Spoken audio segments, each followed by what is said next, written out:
जब एक व्यक्ति जो पाप में था, सुबह शाम नशे की लत में था, अब कलीसिया आने लगा, नशा छोड़ने लगा, परमेश्वर पिता कहते हैं मेरा बच्चा अब बैठने लग गया है, मेरा बच्चा बैठने लग गया है अब. A person who was in addictions, in different addictions, starts to come to church and starts to come out of addictions. The Father in heaven celebrates, my son is sitting without support. Amen.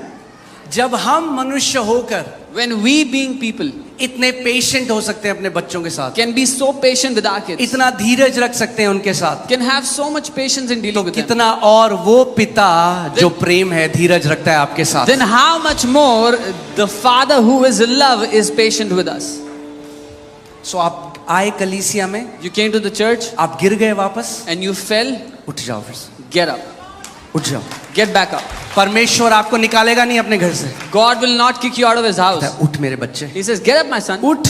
get up. Bible says if a righteous falls 7 times the Lord will raise him up. Bible कहती है अगर धर्मी जन 7 बार भी गिर जाए, 7 दफा भी गिर जाए, तो भी प्रभु उसको उठा के खड़ा करता है. कितने लोग स्कूल गए हैं यहाँ पे? How many have been to school? कितने लोगों ने स्कूल की यूनिफॉर्म में कभी सब्जी गिराई, कभी इंक गिराई है? How many of you spilled food or ink क्या on your मम्मी ने clothes? बोल दिया घर से बाहर चले जा, अब मत आना दोबारा. Your mother threw you out of the house, said don't come back ever. Mummy लेती थी shirt, Mommy would take the shirt, दोबारा धोती थी, wash it again, प्रेस करके फिर से एकदम व्हाइट शर्ट आपको देते थे, जानते हुए ये फिर पीली करके आएगा she इसको. would iron it for you, give it to you properly, knowing that you will make it messy again.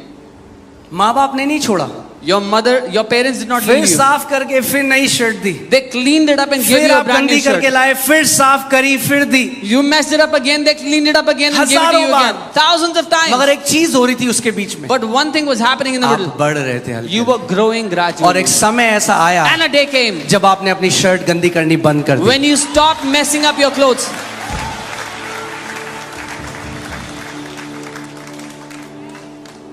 आप मसीह में उसके बच्चे हो. मैं आपको आज एनकरेज करना चाहता हूं, अगर आपसे गलती हो उठो फिर चलो, फिर गिरते हो उठो फिर चलो, फिर गिरते हो फिर उठो फिर चलो. समय आता है जब वो पाप जिसमें शैतान ने आपको बांधा है वो आपको बांध नहीं पाएगा, क्योंकि आप आत्मा में बढ़ रहे हो यीशु के नाम में. You are in the Lord, you are a child of God, and you fell in something, you fell in sin. I say, get up and walk again. You fell again, get up and walk again, because the time is coming when you will never fall in that sin ever again.